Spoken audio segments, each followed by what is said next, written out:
Hello everyone. In this video, I will show you how to fix the unhandled exception occurred error in Resident Evil Requiem. First, disable frame generation. This is one of the most common causes of this error. If your game is opening, go to the graphics settings and turn off frame generation.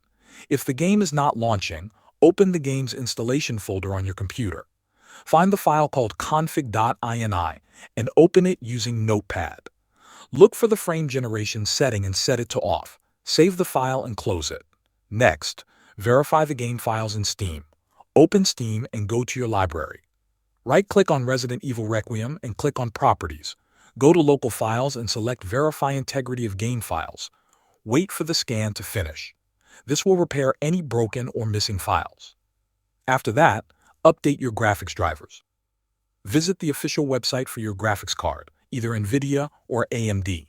Download the latest version of the driver. When installing, choose the Clean Installation option if it is available. This will remove old files and reduce conflicts. Once you complete all these steps, restart your computer and open the game again. This should fix the problem. Thanks for watching.